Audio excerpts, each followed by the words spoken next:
UP TET 2026 प्रक्रिया शुरू हो चुकी है, यानी कि काउंटडाउन शुरू है। लेकिन इस बार उत्तर प्रदेश टीचर एलिजिबिलिटी ये जो पूरा टेस्ट है ये 2, 3, 4 जुलाई को कंडक्ट होगा।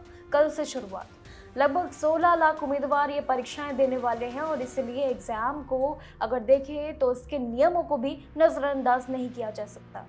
इस बार दो शिफ्ट में रखी गई ये परीक्षा है और पूरी परीक्षा 3 दिन में टोटल करीब 6 शिफ्ट में जरूर कंडक्ट होगी। और इस बार की सबसे बड़ी बात यही है कि यूपी टेट की ये इतिहास में पहली बार नॉर्मलाइजेशन का सिस्टम लागू किया जा रहा है। इसके कुछ नियम आपको पता चल गए होंगे, लेकिन आज के इस वीडियो में परीक्षा से पहले कुछ और बात जरूर करते हैं जो एग्जाम पैटर्न को और समझना जरूरी है। पासिंग मार्क्स और नॉर्मलाइजेशन तक का आखिर ये पूरा खेल क्या है। देखिए, परीक्षा से पहले सबसे पहले आपको समझना होगा एग्जाम पैटर्न। यूपी टेट का ये एग्जाम पैटर्न अलग है। पेपर 150 मार्क्स का होगा, जिसमें 150 करीब मल्टीपल चॉइस क्वेश्चंस भी रहेंगे आपके 150 समथिंग, और इसमें हर एक क्वेश्चन के लिए 4 ऑप्शंस दिए जाएंगे आपको, जिसमें करीब एक सवाल यानी कि एक सही अगर आप उत्तर देते हैं, चूज करते हैं, तो वो भी जरूर होगा, जिसमें सही जवाब पे 1 मार्क्स आपको मिलेगा। लेकिन सबसे बड़ी राहत की बात यही है कि गलत जवाब देने पे कोई नेगेटिव मार्किंग नहीं है। ये नियम के साथ बड़ा रिलीफ सिर्फ यही है। अगर कोई आंसर गलत अगर आपका हो भी जाता है तो उसके लिए मार्क्स नहीं कटेंगे, इतना भी तय है। इसलिए उम्मीदवार बिना अननेसेसरी डर के ये पेपर बहुत इजीली सरल तरीके से अटेम्प्ट कर सकता है।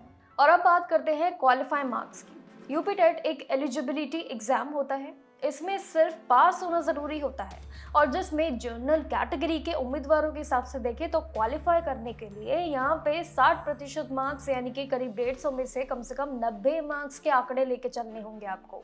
वहीं ओबीसी, एससी, एसटी ये सभी कैटेगरी से जो आते हैं, इन सभी उम्मीदवारों के लिए क्वालिफाई मार्क्स करीब 80 से ज़्यादा 82 जरूर रखे गए हैं। यानी कि सीधी बात यही है कि जनरल कैटेगरी के उम्मीदवारों को 90 और रिजर्व कैटेगरी वालों को करीब 82 क्वेश्चंस अपने यानी कि सवालों को सही करने होंगे, तभी उन्हें इस पूरी यूपी टेट की प्रक्रिया में क्वालिफाई माना जाएगा। जितने सालों बाद प्रक्रिया शुरू हुई है उस मेहनत पे ध्यान देना होगा। अब आते हैं इस साल के सबसे बड़े अपडेट पे, यानी कि नॉर्मलाइजेशन पे, सबसे अहम, क्योंकि परीक्षा टोटल 6 अलग अलग शिफ्ट में कंडक्ट होगी और इसीलिए हर एक शिफ्ट के पेपर बिल्कुल एक जैसे होना पॉसिबल नहीं होता है। देखिए, कहीं ना कहीं शिफ्ट का पेपर थोड़ा सा इजी भी हो सकता है, मुश्किल भी हो सकता है, किसी का कंपैरेटिवली देखें तो बहुत ज़्यादा डिफिकल्ट भी हो सकता है।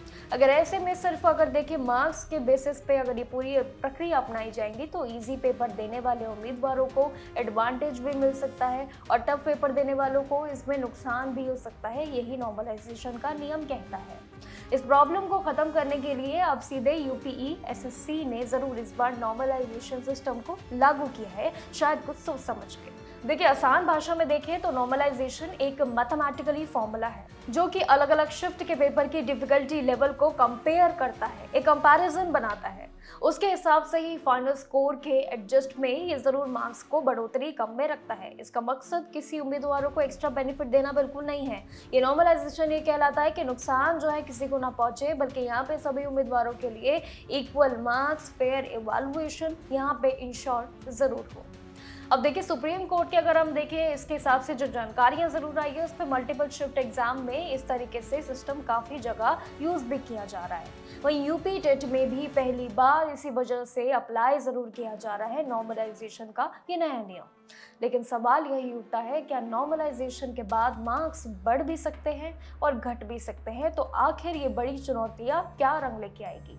अब जवाब देखिए इसमें यही है, अगर उम्मीदवार ने कंपैरेटिवली टफ शिफ्ट में अगर अपनी परीक्षा दी है और उसका परफॉर्मेंस अच्छा रहा तो यहाँ पे उनके लिए अच्छी बात रहेगी। लेकिन नॉर्मलाइजेशन के बाद उसके मार्क्स बढ़ भी सकते हैं, इतना भी जरूर तय है।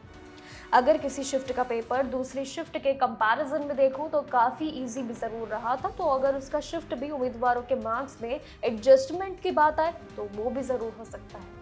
लेकिन यहाँ पे फाइनल रिजल्ट सबसे मायने रखता है, जिसमें सिर्फ आपके रॉ स्कोर पे ही नहीं बल्कि आपकी नॉर्मलाइजेशन के बाद तैयार होने वाले स्कोर पे भी ज़रूर आपकी मेहनत डिपेंड करेगी। इसलिए मेनली फाइनल मेरा मैसेज यही है, उम्मीदवार अपनी शिफ्ट को लेकर जरूर टेंशन मत लेना, कोशिश कीजिए पूरे नॉर्मलाइजेशन के नियमों के हिसाब से चले। आपका पेपर कितना भी इजी हो, टफ हो, शिफ्ट की डिफिकल्टी लेवल को बस थोड़ा सा ध्यान आपने देना है, किस तरीके से आपको चलना है, कैसे स्ट्रैटेजीज आपको बनानी है।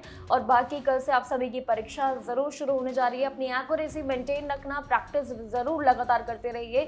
बाकी फेयर कंपैरिजन के लिए नॉर्मलाइजेशन सिस्टम अपना काम जरूर करता रहेगा ताकि हर एक उम्मीदवारों को बराबरी का मौका मिले।